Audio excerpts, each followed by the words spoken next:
Bonjour à toutes et à tous. Comment structurer une filière française de l'IA en pathologie numérique? C'est ce que nous allons voir dans cette table ronde avec nos deux invités. Professeur Vincent Vuiblier du CHU de Reims, directeur de l'Institut d'intelligence artificielle en santé, et Patrice Grilly, directeur Business Line Valorisation des données chez Enovacom. Alors, l'intelligence artificielle est souvent présentée comme une révolution pour le diagnostic médical, mais pour qu'elle soit réellement utile dans les laboratoires, notamment en anatomocytopathologie, j'ai réussi à le dire, il ne s'agit pas simplement de développer des algorithmes. On va voir dans quelles conditions il faut le faire pour que cette filière se structure. Et on va prendre l'exemple du projet Innopath, qui est financé par France 2030. Alors, Vincent Vuiblier, une première question toute bête, mais qui est importante. Qu'est-ce que la pathologie numérique ? Alors d'abord, l'anatomopathologie, c'est la discipline qui permet de faire le diagnostic sur la base des tissus, des biopsies ou des prélèvements et des cellules. C'est donc un carrefour diagnostique qui est indispensable pour le diagnostic de nombreuses pathologies qui conditionnent les traitements. Aujourd'hui, l'anatomopathologie connaît un virage qui est le virage du numérique, c'est-à-dire que au lieu d'avoir des lames qu'on lit au microscope, eh bien désormais elles sont numérisées et elles sont analysées sur un écran d'ordinateur. Et c'est évidemment ce qui ouvre la voie à l'utilisation d'algorithmes d'intelligence artificielle pour améliorer le diagnostic, améliorer l'efficience de ce diagnostic et améliorer la recherche. Et est-ce que tout ça se fait d'une manière fluide, aisée, ou est-ce qu'il y a certains freins à dépasser, notamment cette idée des lames numériques? Est-ce que finalement de passer de lames sous microscope à des lames numérisées, c'est quelque chose de facile? Alors, facile, ça nécessite une réorganisation, un changement des pratiques et donc une conduite du changement nécessaire dans les services qui se numérisent.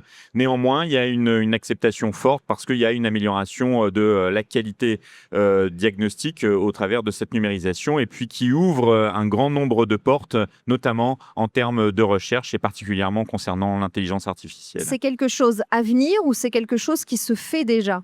Alors ça se fait déjà, hein. Il y a de nombreux laboratoires qui sont numérisés pour tout ou partie de leur activité. Et puis, cette vague de numérisation continue au sein de l'ensemble des laboratoires. Tous, bien sûr, ne le sont pas, mais c'est en tout cas une évidence d'un objectif à atteindre. Patrice Grilly, comment finalement Enovacom contribue à ce passage et cette utilisation de l'IA dans la pathologie numérique? Déjà, nous, on amène ce côté d'industriel, puisque aujourd'hui, pour passer à l'échelle nationale, on a besoin d'une industrialisation.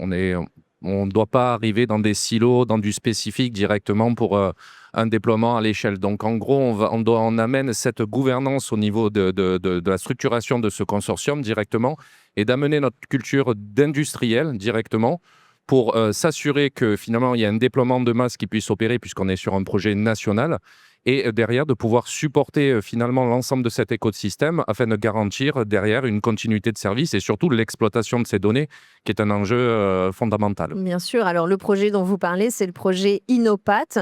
Vincent Vuiblier, pardon. Est-ce que vous pouvez nous dire ce que c'est que ce projet? Et puis, on va le voir, comment est-ce que l'IA intervient là-dedans? Alors, peut-être pour positionner le contexte de ce projet, Oui. l'anatomopathologie, je l'ai dit, c'est une discipline qui est essentielle au diagnostic, qui est extrêmement dynamique, avec une recherche qui est très active, avec une qualité diagnostique qui est reconnue internationalement, mais qui souffre d'une démographie qui est fragile, d'une hyper-surspécialisation qui confine au silotage des activités et qui conduit à une difficulté à fédérer l'ensemble des forces qui sont présentes, malgré une structuration par de nombreuses associations et sociétés savantes qui sont de très haute qualité.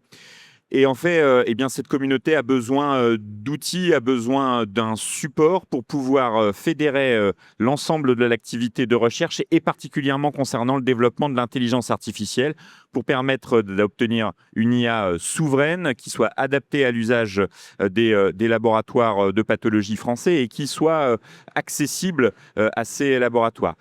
Or, le développement de l'IA, paradoxalement, eh bien, ça prend du temps et ça prend du temps d'experts. Et ces experts, ils sont peu disponibles pour ça parce qu'ils sont déjà soumis à une forte pression diagnostique.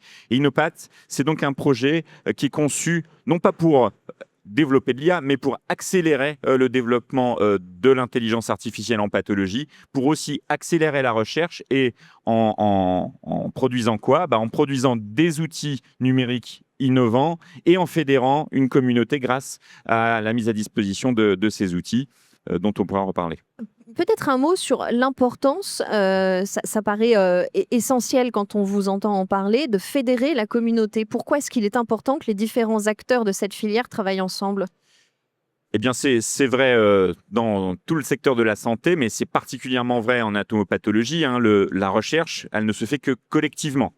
On ne trouve rien tout seul. On ne trouve que parce que on cherche ensemble et que parce que nos sujets sont synergiques. Et c'est encore plus vrai concernant l'intelligence artificielle, dont on a besoin pour développer des algorithmes, d'obtenir des lames numériques qui soient annotées, labellisées par des experts et qui viennent de suffisamment d'endroits pour être représentatifs d'une population sur laquelle on va ensuite utiliser ces algorithmes pour nous aider au diagnostic. Et donc, on comprend que c'est là qu'intervient Enovacom. Vous parliez de conditions pour permettre cette accélération de la recherche. Quelles sont les conditions que vous permettez d'apporter pour cette structuration ? Tout simplement, il faut des solutions qui soient adaptées au métier, adaptées aux besoins. Ça ne peut pas être finalement des solutions qui sont testées directement sur le terrain et après de prendre les retours. C'est vraiment d'écouter, de prendre cette expertise de terrain et d'industrialiser des solutions qui sont adaptées. C'est valable pour les pathologistes, mais comme l'a dit Vincent, c'est valable, je dirais, pour tout le secteur de la santé.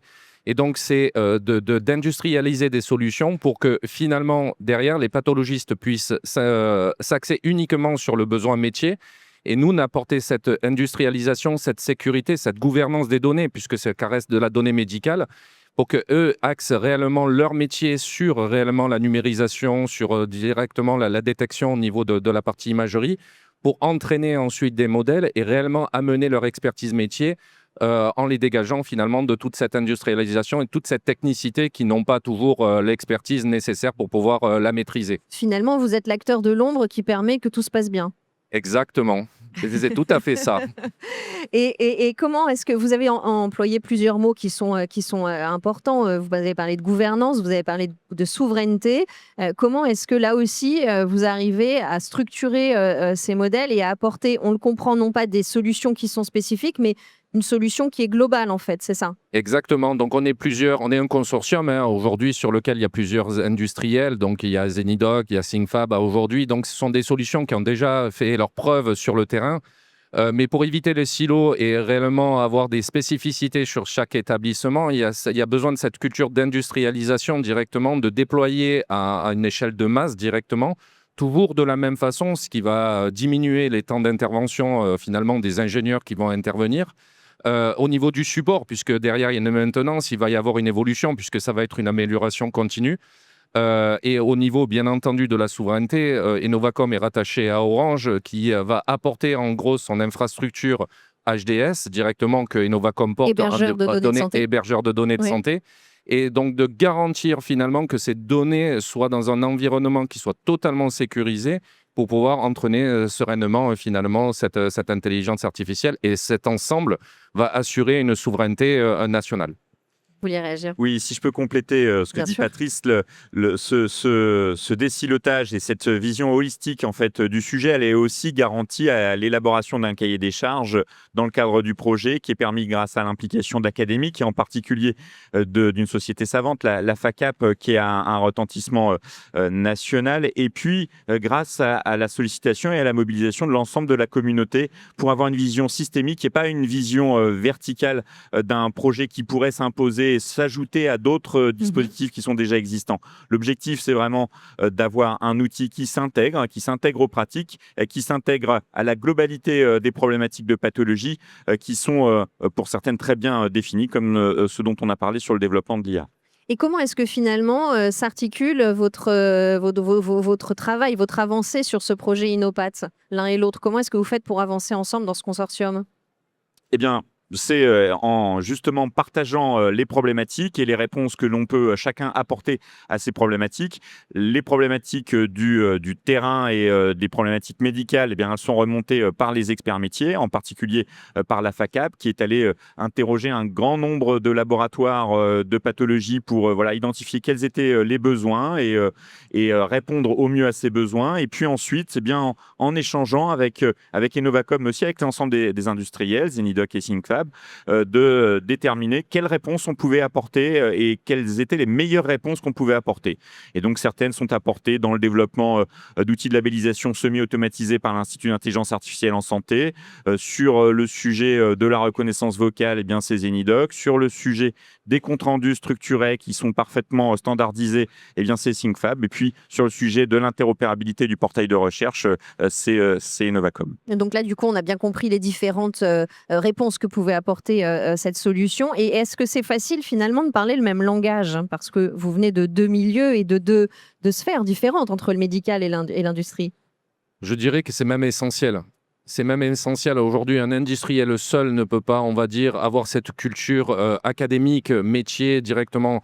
Et ce qui nous a séduit chez Innovacom, c'est en fait cette relation académique-industrielle et qui amène réellement une valeur directe sur le terrain et sur lequel, finalement, cette association entre les métiers, le besoin réellement sur le terrain et la construction, finalement, de solutions adaptées sur le terrain est vraiment, on va dire, essentiel. Et ça va diminuer les temps de déploiement et ça va permettre très rapidement d'arriver à quelque chose à l'échelle et de suite d'avoir ces petits gains qu'on va pouvoir démontrer très rapidement du fait que même si on vient de demandes, on va dire, totalement différents, mais elles sont complémentaires pour pouvoir transformer, comme on dit chez nous, l'essai. Et alors, deux mondes, académique et industrie, mais il y a aussi public-privé. Ça aussi, c'est un maillage qui doit se faire.